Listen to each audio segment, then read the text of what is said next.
Between 1990 and 2017, women made up only 2% of mediators, 5% of witnesses and signatories, and 8% of negotiators.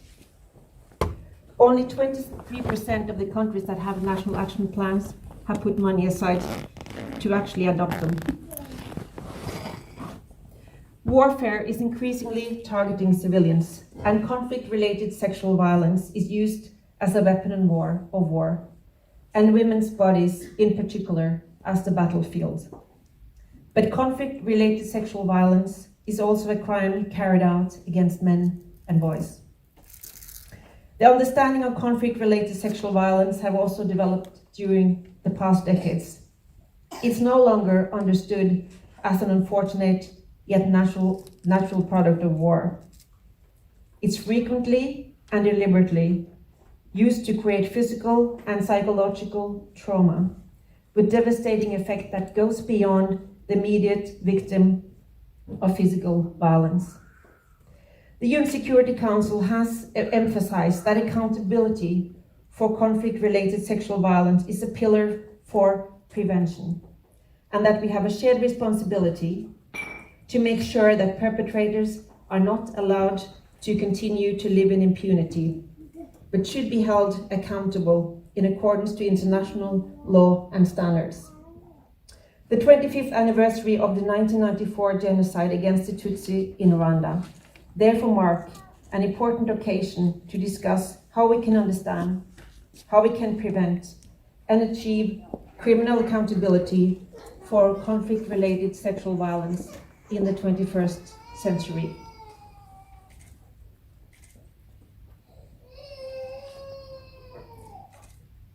Thank you so much. I will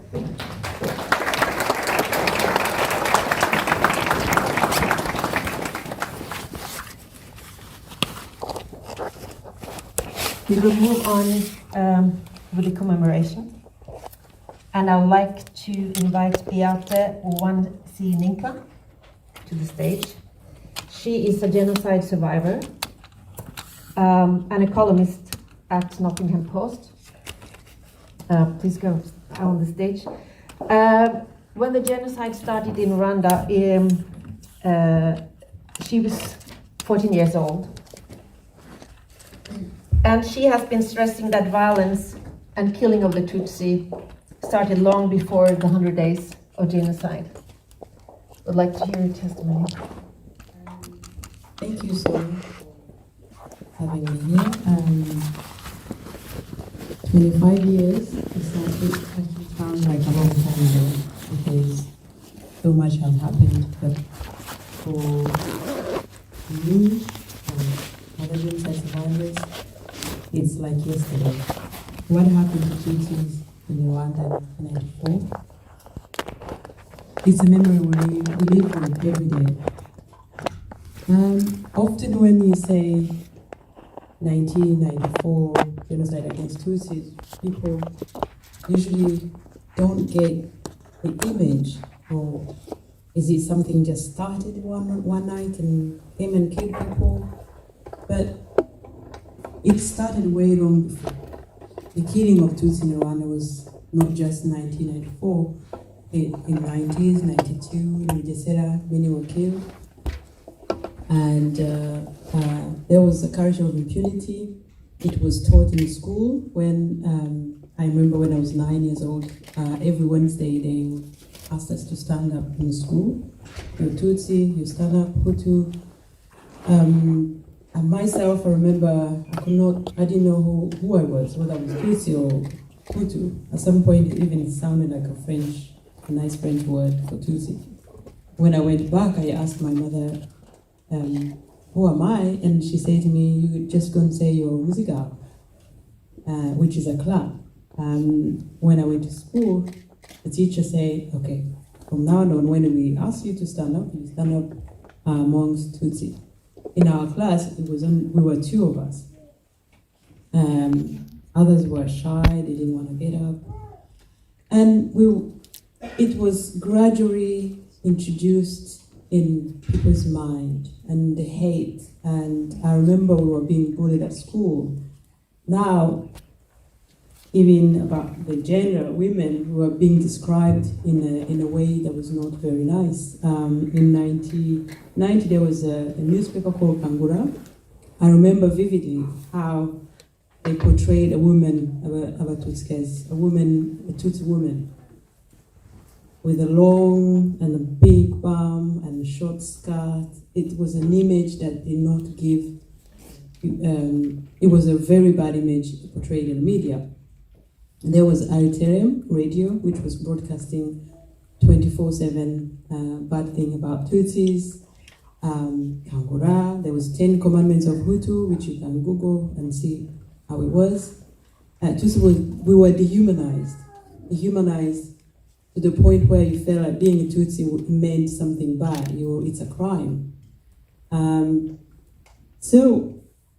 With the time I have jumping up, in 92, I finished primary school. I went to Kigali. I had one parent. My father died way before. So my mother told me, you go to school and you'll be staying with your uncle who lived in Nyakabanda at the time. 93, everything was not good. 6 o'clock, we were not allowed to leave the house because if you get in trouble, if a Hutu person beats you, there was nowhere to go to ask for justice. They used to say, which means you will find whoever you're reporting to is the one you're reporting. So there is no way of getting justice. So there was so many things that was building up to the genocide. In 94, in February, I sent a message to my mother. I said, I will not come back this Easter holiday. I will come for July. And she was fine. So I stayed in Kigali. I was very new. I didn't even know whether left or right goes to where. All I knew was away from school and to my uncle's house. And when we had the president's plane was shot down, my uncle seemed very worried. He said, oh, this is not good for us.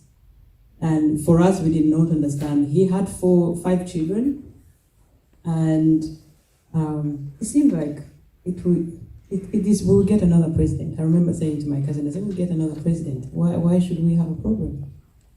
On the 8th of April, that's when my uncle and his 5 children were killed. Now, they left Rwanda, they came to Nyakabanda because they were being persecuted way before, a few months before, and they were living in Nyakabanda, and they were killed in that place. I survived in that house mainly because my name was not on the list, because there was a list of Tutsi who would be killed, and my name was not on the list because I was a guest. I spent all day trying to figure out where to go. I was 13 going on 14. I had nowhere to go. And I stood all day thinking, should I go to Tamna where my mother was? But I knew it was going to be worse. Should I go to Gitarama where I was born, where we had, those who knows in Rwanda, I was born in a small village called Ukiges, Uzamuka, towards Rugarika. So where I was born, your uncle from your father's side, aunties and grandpa, they were on one side, on your mother's side, or on the other side, and were living near the river Nyawarongo. I was thinking, should I go there? But I didn't go. In the end, I remembered where my uncle's friend lived. I went to her house. I asked her if I could stay with them. I stayed with them during genocide. But at the same time, they asked me to go every day to look for water, buying food. A woman walking towards me. I was crying, I was half crying, and I wiped my tears and looked, coming, approaching me. I thought it was my mother. Then I realized she was not my mother. It was a woman who was wearing my mother's clothes. I asked her very skeptic. I said, "Since when are you my mother? Why are you wearing my mother's clothes? And who are you?" I said, "Well," she said without any remorse whatsoever, when they took them to the river, when they went to Bajakobaro, that's, I don't know the word in English, but when they went to drown them, we took all their clothes and they are not going to need it, are they? At that moment, my whole body became heavy. I could not understand what is happening. I just lifted because my body is heavy, all I did, I just supported it with my arms on my head and just walked away. From there, I went to Gitarama as well, where to think if there's anybody else. Nobody. They were all being drowned because we lived near the river. Everybody was drowned. That's the journey of my survival. But